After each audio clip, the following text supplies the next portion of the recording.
Hello, hello. Welcome to MTG Unraveled, where we each choose a magic card and over-explain it to distract you from your current hyperfixation. I'm Rafa. And I'm Ryan.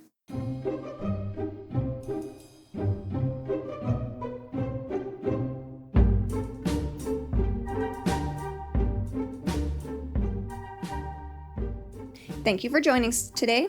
As usual, we've each picked a magic card that we think has something interesting you may or may not know about it. Let's go ahead and we'll start off with your pick. Woo! Okay, mine is a 5 mana artifact. 5 generic. I know a lot of big artifacts, but I don't necessarily know one that's 5. Because there's like... I can think of a couple legendary ones. This one is not legendary, but you've got like that one that's really good for any monocolored deck. What's the name of that one? Oh, Doubling Cube? No. Oh. Throne of Eldraine. Throne of Eldraine. Yeah, and you've got the one that gives +1/+1 and indestructible and flying. Yeah, Avacyn's... Eldrazi Monument. Oh. Avacyn's Pilgrim. Avacyn's Memorial. Memorial. I think is that's 7. Yeah. Mm-hmm. Okay, well, we just went for a bunch. I don't know if I know anymore. That's fine. This is a rare printed all the way back in alpha, so it's no surprise. Oh, good lord. I'll give you the text box. Okay.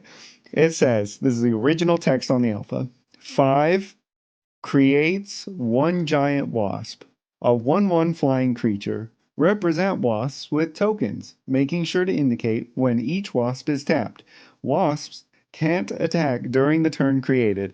Treat wasps like artifact creatures in every way, except that they are removed from the game entirely if they ever leave play. If this card is destroyed, the wasps must still be killed individually. That's what it said on the alpha printing. I don't even know if that was proper English. That was so many words.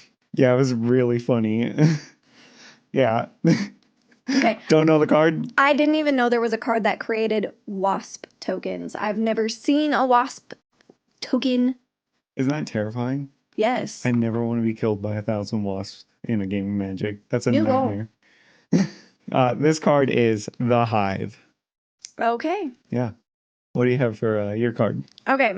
My card costs 1 generic, a red or a blue, and a red or a blue. Oh, I'm locked in. I think I know this card. Is it adorable? It's so adorable. Did it just recently get unbanned? We're going to talk about that later. Oh, whoops. Okay, wait. Let me try and guess the stuff on it. Do you know the creature type? Otter wizard. No. Otter? Yes. No. It's actually kind of a relevant creature type because of other stuff that has come out recently. The other creature type is elemental. Oh, really? Mm-hmm. Oh, never would have guessed that. I was going to go like Warlock next and other stuff like that. No, that's Bria. Yeah. Well, she's a wizard. Yeah, based on what the card does, that's what was where I was going that direction. Yeah. Okay. What about the power and toughness? 3/2. Yeah. Yeah, woo! Good guess. Yeah, well, I've looked at this card recently because of the announcement, so. Yeah. Yeah. Okay, now can you tell me what the text box is? Okay, text box, it's got flash. Yes. Okay, does it have any other keywords, like, trample or, okay, I didn't Nope. think so, but I was gonna miss it if it did. Okay, it's got, companion. Mm-hmm. The whole spiel about it. Mm-hmm. Yeah. And then the text box says, when this creature enters, copy target instant or sorcery spell. I don't know the exact words. What's it say? Yes, but specifically it's when this creature enters, if you cast it. Oh. Copy target instant or sorcery spell you control. You may choose new targets for the copy. Yeah, that makes sense. Yeah. You could probably get into some infinite loops if it didn't say the cast part. Oh, we'll talk about that later too. Yeah. And then specifically, this companion, like all, have a requirement, and it's each non-land card in your starting deck has a different name. Oh yeah, right. Yeah. And what a drawback. I wore my shirt to go along with it. I'm talking about Lutri the Spell Chaser today. Yeah. But before we get into Lutri, let's go ahead and you can explain why you yet again picked Such a good card. Okay, I think you're gonna appreciate this card. Okay. So I'm gonna give you the redacted text because it's one line of text. It says 5 tap, which the original didn't even say that.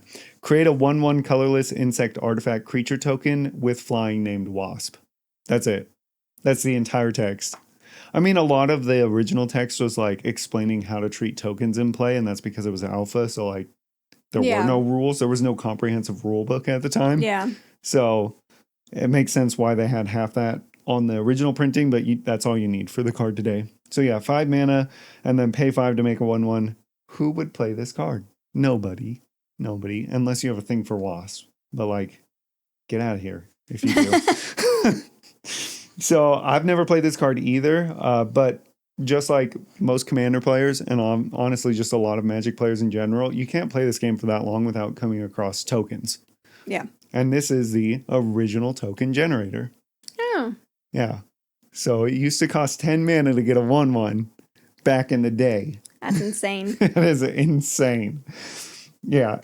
So it has been reprinted quite a bit, honestly, and I don't know why, but it's been in beta, unlimited, collectors, revised, summer magic, question mark, 4th, 5th, 6th, and the 30th anniversary. All of them are the same art by Sandra Everingham. I think I said that right. I don't know. Sorry. The 10th edition has a separate art. My bad. Its art is by Ron Spencer. Okay. Which is like a much more modern looking art than the original. You know, old cards just have, we've said it before, they have like a feel to them that you can tell. Yeah, there's definitely the vibe to old cards. Yeah. You can play this card in Modern, Legacy, Vintage, Commander, Oathbreaker, and Penny. When's the last time anyone's ever seen this spell cast? Who knows? Yeah, I never have, so. Maybe some weird cube out there, you know, with a whole bunch of bad cards, like a bad Magic cube, I guess. Maybe someone's out there playing it, but nobody in these formats, I don't think. No. Yeah. How much do you think, because this is a alpha card, how much do you think the alpha one costs if you wanted one? I could only find heavily played ones. I hate it because this card is worth diddly. Hey. But for being from alpha, I'm going to guess low, like I always do. I'm going to go like $25. Oh, I wish. Heavily played alpha on TCG when I looked this up. $350. God. Just because it's from... We've talked about this before. Yeah. What do you think the cheapest printing is? Oh, it doesn't matter what set it's from. How much do you think how much is this card worth with how much has been reprinted? What's the lowest you can buy something on like Card Kingdom? Yeah, it's a quarter on TCG Player. You can get it for a quarter. The 6th edition was the one I found for the very cheapest, but like all of them were, other than, beta, unlimited, all that. Yeah. There's flavor text on the 10th edition, the one with the separate art. It says, "Their buzzing makes my bones hum from a mile away." Which is kind of freaky. Yeah. Right? That makes me feel yucky. I don't like that. Yeah. What's the most broken token generator you can think of? Just the one that does the most for making tokens. There's so many token generators. There are so many. One of, there's Doubling Season. Well, that doesn't make any tokens. No, that's true. That's what I'm saying. What by itself, what card pumps out the most tokens? It's kind of hard to think of that. You have like Felidar Retreat that makes tokens. From Landfall. Yeah. There's quite a few. There's Skewed Swarm or Mob, whichever one it is that makes more of them. Skewed Swarm was the one that I thought of in my head. Like that puts out more tokens probably than any other card once it gets going. Maybe there's something out there that beats it, but point being, you can make 1 billion tokens today. Oh, yeah. And it used to cost 5 mana and then an additional 5 for each 1/1. Yeah. Is where it started, which was the whole reason I picked this card. Yeah. Even in decks that aren't like specifically built around tokens and doesn't have something that like has doubling effects, I make a ton of tokens in Paco and Halden sometimes because I have Field of the Dead and it's like pseudo landfall. So you can have a different strategy outside of tokens and still have ways to make a ton of tokens for not 5 mana. I don't know what do you think mana. the average commander player in a game makes token wise? Like it's probably 4 or 5 on average, because you've got the decks that make 50, and then you've got decks that may not even make a token the whole game. But like the average is probably like what, 4 or 5? That's like completely speculation. I have no math to. Yeah, and there's so many different types of effects. Even if your deck doesn't make a token, it doesn't mean that you won't end up with a token because of things like Beast Within, Pongify, stuff like that. Yeah, so the whole point of it was, this is like the perfect example of how much power creep can be shown, because you go back and look at the very first token maker and how absurd mana wise it was to make a token, and now you look at token makers today and you're just like, tokens are cheap. And so even free sometimes. Yeah, or free. Yeah. So that's the whole reason I picked it, was because I don't necessarily have a problem with power creep, and we can get into that more, but anyone who says power creep isn't a thing, I mean, all you got to do is look at this. Granted, that's 30 years. It is really cool to look back and see the history of like where some of these like mechanics started that we take for granted. Yeah. Yeah. Absolutely. When we make a treasure token, we don't think twice about using that thing. Like, it's just like, no, that's it. Yeah, it's normal. I know, we weren't even thinking about like non-creature tokens, but it's pretty uncommon for a game of Commander to have nobody make treasure tokens or clues or foods or... That game would be weird. Yeah. If no one made a token. Oh, yeah. Yeah. I mean, if one player's not making tokens, they have a different strategy, that's normal.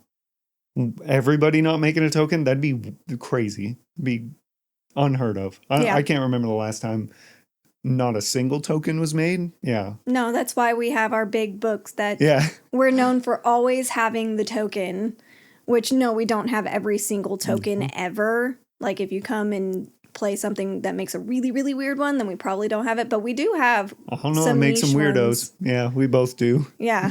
Yeah. All right, that's all I got for mine. Tell us all about the otter. The otter. Okay. Well, first off, there's only been 2 printings of the card. There are 2 different arts with 4 separate treatments. This card is not legal in standard, alchemy, or pauper. It's completely banned in Brawl still. Yeah.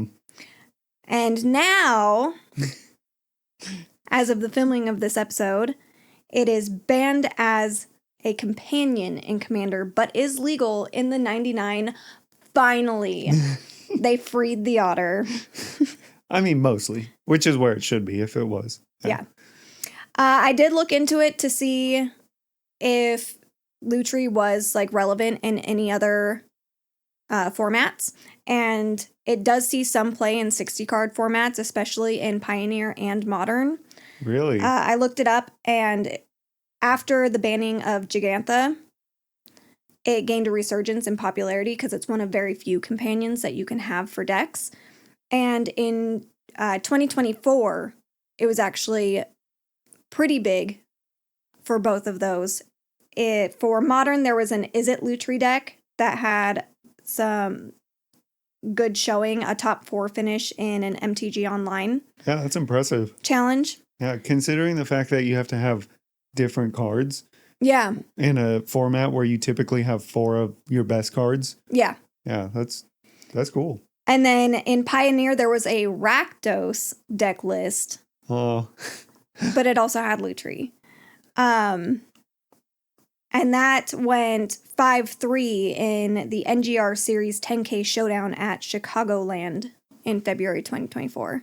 So it does see play, which I'm going to be honest, I didn't even really know until I started looking this up that companions were a thing in 60 card formats. Yeah. When I very first heard about companions, I thought they were only a Commander thing. Oh. That's why when I first heard about Lutri, I was like, why did they even make this card? That's the dumbest thing I've ever heard. But it's because you can use it in other formats. Why would you make a card for Commander and then ban it, Jeweled Lotus? Yeah. So my experience with the card will go up. But fun fact, Lutri is one of only 3 cards with the otter creature type that were printed before Bloomburrow was released. Wow. So it really wasn't a big thing. They were all from Ikoria. And so we owned a Lutri. I saw it, wanted to put it in my Bria deck because I made a mostly otter typal. It's not super supported because there was only so many otters that were even from Bloomburrow. And then again, only 3 from before that. So I do have to kind of fill it out for now with other spicy good storm cards. Until we go back to Bloomburrow. Until we go back. Yes. So I've always wanted it in my Bria deck, and now I can. I'm so excited about it. Yay, another otter to die to. Yeah. So I did look up how companions work for 60 card formats. The companion itself, there is no like companion zone. It starts in your sideboard and counts as one of your 15 sideboard cards. Oh. So it takes a sideboard slot. The deck must still meet the requirements of the companion. So if you're playing Lutri, then you have to have singleton 60 card deck. You can only have 1 copy of that companion. So you can't have 4 copies in your sideboard. Only 1. And you must reveal your companion before the game begins. So it will be a revealed side card. Yeah. All of that almost makes, like, it's pretty straightforward. Yeah. When you think about it. Yeah, you can't be like halfway through a game and be like, actually, I have a companion. Yeah. And just play it out of nowhere. Yeah. So, somewhat quick, let's talk about what a companion is and the rules about it. There's quite a few rules for how you play a companion, which goes into why Lutri was banned for so long from Commander. Yeah. So, if you reveal a companion outside the game, for as long as it remains there, you may pay 3 anytime you could cast a sorcery. Once you do, put it into your hand and it behaves like any other card that you've brought into the game. For example, if it's discarded, countered, or destroyed, it's put into your graveyard, remaining in the game. This is a change from previous rules, apparently. No. So it's an extra card that's in your deck, but it's not in your deck. You can access it at any time by paying 3. Paying 3 to put your companion in your hand is a special action. It doesn't use the stack, and players can't respond to it. Once you've taken this action, you may cast the card if it's legal to do so before any other player can take actions. Which I didn't know. You can't respond to somebody putting their companion in their hand. Yeah, I didn't know that either. Yeah.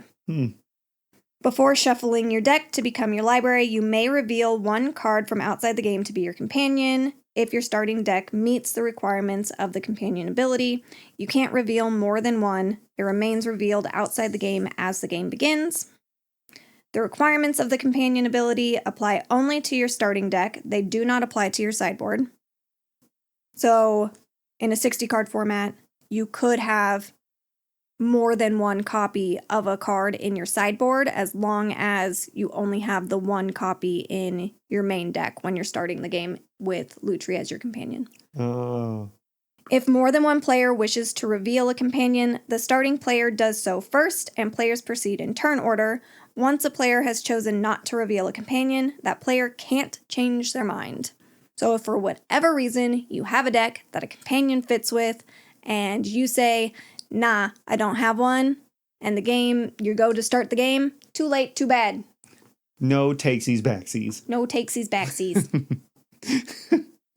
That's what I say if I'm playing against somebody. Yeah.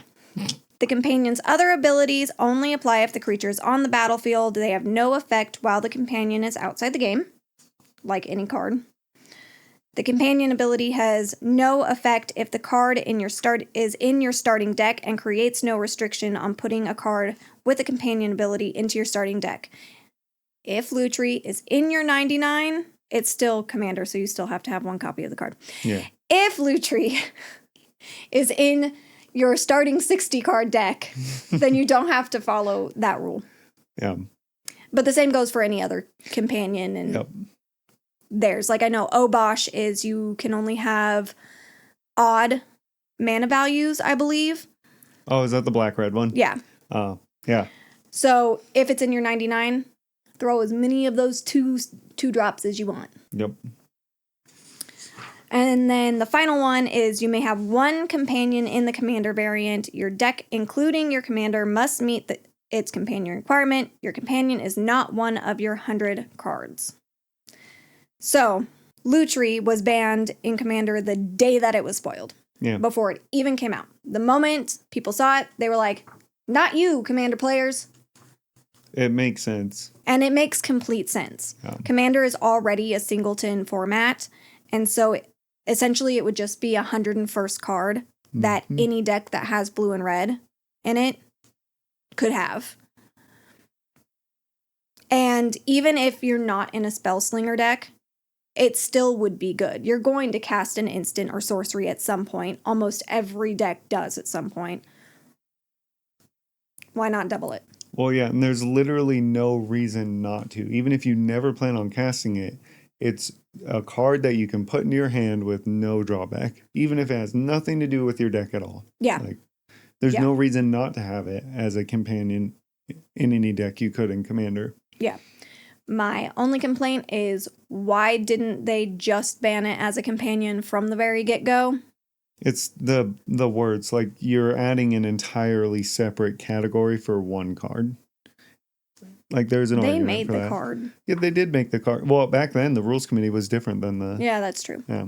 Anyway, that's why it was banned in Commander. I'm really glad that they made it, because the card itself isn't broken inherently. It's not that crazy of a card. So there's no reason that it shouldn't do just fine. It's not going to warp games. It's not going to do all those things just by being in the 99. Being a companion in several ways, besides the fact that it's just a free card, it could be broken a lot easier if you just have free access to it whenever you want. I mean, we play a format that you have free access to cards. Yeah. Guaranteed cards in your hand, basically. Yeah. Okay, so moving on to Lutri and what Lutri actually does. It's just like any card that copies an instant or sorcery. You've read this exact text before? Yes. Yeah. With the thumbless boy. Yes. Yeah. Fun time. Lutri has a pretty cool combo that I am heavily considering putting into Bria. What bracket does Bria sit in right now? 3? 3. Yeah. So you can have infinites in 3, right? Yeah, but it's a 2 card. Well, that's not true. Gotta make it a 4. It takes 2 to do this, but you have to have another card to have it have a payoff. Let's talk about it. So the combo is between Lutri and a card called Release to the Wind, which that card states, exile target non-land permanent. For as long as it remains exiled, its owner may cast it without paying its mana cost. The prerequisites are you have to have Release to the Wind and Lutri in your hand or accessible. If you're outside of Commander and it's a companion, then you can put it into your hand. Or you can run Lutri as a commander. It's a legendary creature. If it's your commander, then you need to be ready to cast Lutri plus any commander tax or whatever it is from the command zone. So what you do is you cast Release to the Wind. With that spell on the stack, you hold priority, cast Lutri. When you cast Lutri, you copy Release to the Wind, targeting Lutri. Lutri will get exiled, and then you start that over. The original one's still on the stack, recast Lutri, copy it, exile Lutri, cast Lutri, exile Lutri, back and forth.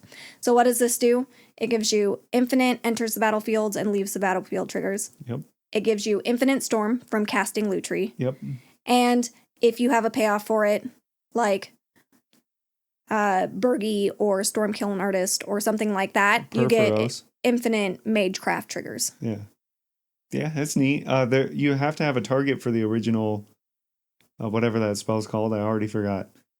The Release to the Wind. Release to the Wind. You have to have a original target for Release to the Wind. So when you're done doing Lutri's loop, is that what it's called? That's what it's called? Lutri's loop. Now it is. Okay, anyway, when you're done doing Lutri's loop, then whatever you originally cast or whatever you originally targeted with the original spell is still going to return that or remove it. Yeah. So I guess that's So, true. just- The other you yeah. have to have one other non-land permanent on the board that you can target with the original copy. Is it a non-land permanent or is it a Non-land. creature? Oh, okay. So like basically anything. Anything. Then. I mean, it could be And then you cast it for free. Yeah, that's So, not a high whatever. bar.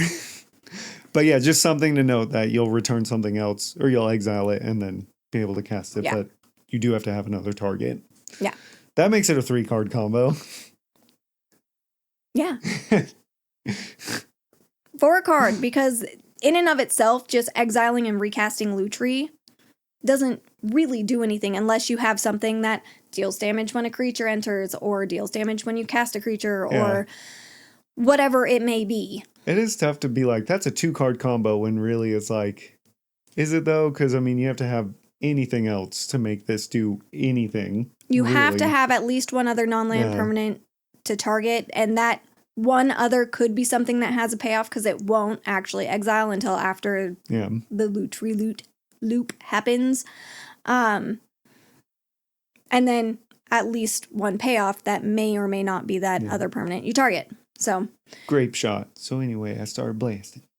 yeah, and then you, cast a grape shot or hit people with giant otters. Anything. Yeah. Something. Oh, that's true. Yeah. Great. That's what I have to look forward to. That is exactly what you have to look forward to. Crack. As always, I love the magic lore, so I did find what I could about Lutri. There's not a crazy amount, but to start off, for some understanding, there is a magical artifact called the Arc Bow, which is attuned to the planeswalker Vivian Reed. Oh. And basically what it does is it can trap souls of dying creatures, and then when you fire it, it creates a ghost of those creatures that you have their souls trapped that will aid you in battle. Whoa, Vivian is way more hardcore than I realized. Yeah. What? Yeah. So, Lutri fought in the defense of Ikoria during the invasion of New Phyrexia. And during that, Lutri stole an arrow from Vivian Reed. And somehow, not the bow, he didn't take the bow, he took an arrow. And somehow, with the arrow, was able to shoot it and have it have the same effect as if it were shot from the arc bow. Nobody knows how that happened. And by the time, Vivian Reed was like, where'd you come from? How did that happen? Lutri was gone. Nice.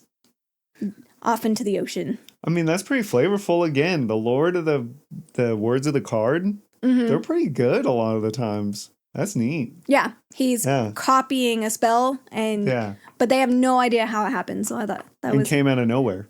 It came out of nowhere. Yeah. And then finally, just a little biology because it's otters, and otters are my favorite animal ever. So the name Lutri actually comes from the taxonomic classification of a sea otter. The binomial species name for sea otters is Enhydra lutris. Oh. Lutris. Dang. Yeah. Lutri's as otter as it can get, I guess. Yeah, I thought that was really, really cool. Yeah. That is how the name was inspired. Yeah. And just a little shout out for some conservation efforts. Make sure that you're taking care of the planet around you. Otters are an endangered species, but they have recently started to have a bounce back in their population numbers due to conservation efforts. All up along the west coast of the U.S. They're still not as prevalent in areas around Oregon as they used to be, but California, Washington, Alaska, and starting to see more population come back down in the Bajas of Mexico. Wow. Yeah, they had dropped to under 2,000 known in the wild at one point because of the fur trade that was happening. And now it has bounced back to over 10,000, but they are still in the endangered zone as far as what their population numbers are compared to what they were historically. And so the little bit that you can do, take care when you're at the ocean. Don't throw garbage around. And I don't know, don't shoot and kill cute little otters. Yeah, for real. And get on it, Oregon. What are you doing? No, I'm sure they're doing their part too. Yeah, there was actually one of the first sightings in quite a while had happened in, I think it was 2004, and there was a male otter spotted off the coast of Depot Bay in Oregon, which was this huge thing. I remember it being in the news that like it literally in well over a decade there hadn't been any sightings of otters along the Oregon coast. So that was really cool. Yeah. That's nuts. Yeah. None. They just weren't inhabiting there. So. That's very good. You should be proud of me. I didn't make any otter puns. You already have one on your shirt. I have one on my shirt. Yeah. Hello from the otter side. I must have called 1,000 times for this otter to be unbanned. Well, it finally happened. You can play the otter and you can kill me with an infinite storm count with an otter. Dream come true. Yep. I love this game. No, I really do though. Yeah. Yeah. So, before we say goodbye, is there anything that you are hyper fixated on? Yeah, so I kind of previewed it beforehand, but I just kind of wanted to put our opinions out there about power creep because there's some mixed feelings about power creep. You know, some people are like, oh, it's terrible, it's ruining the game. Some people are just like, which is more where I fall. I feel like power creep is actually almost necessary. I mean, if you weren't making cards that were stronger than cards before, the game would get stale, which is pretty obvious to me. And I know some people complain about power creep. I think a lot of that, in my opinion, comes from price because a lot of the new powerful cards end up being a lot of money right when they come out. Yeah. I think the card like Elder Gargroth, we just got that one not that long ago, and it was like 15 or 20 bucks after that set came out. And now it's down to like $2 or whatever it is, $1. And it's still a pretty good card for 5 mana, what it does. But power creep to me is just part of the game. I enjoy it. I like seeing new cards and new designs. How do you feel about power creep? I knew that we were going to talk about this, so I kind of stopped and thought about it. It's kind of inevitable that power creep was going to happen. Like you said, the game would get really stale if they just reprinted the same exact creatures with different names, you know? Yeah. There's only so many ways. We're not card designers, you know, way to go for them because they're designing an insane amount of cards all the time. But there's only so many ways that you can make design changes to keep the game from getting stale. Like, what would you prefer? Would you prefer now that we have a 5/5 for 3 mana, or would you prefer that we have to deal with like 2,000 different mechanics? Because that's the other way that I thought that keeps new things coming to the game. Yes, new mechanics happen, but think about if that was the only thing they did to change cards was new mechanics. Yeah. It would be insane. I don't want to keep track of all of that. Yeah.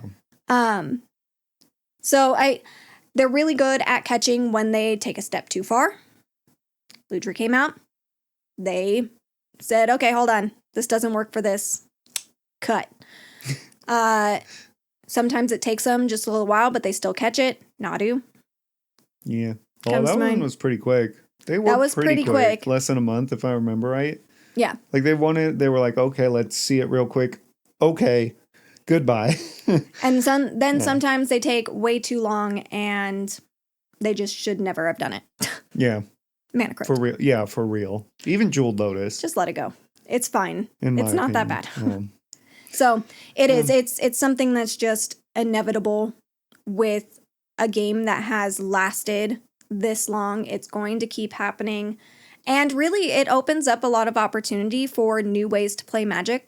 That's another thing I thought about. Like, we started with, you just kind of played, there weren't formats, but then formats were born from, well, I want to play with these specific cards and not these ones. Well, here's a new format, Modern, Pioneer, Pauper. Yep.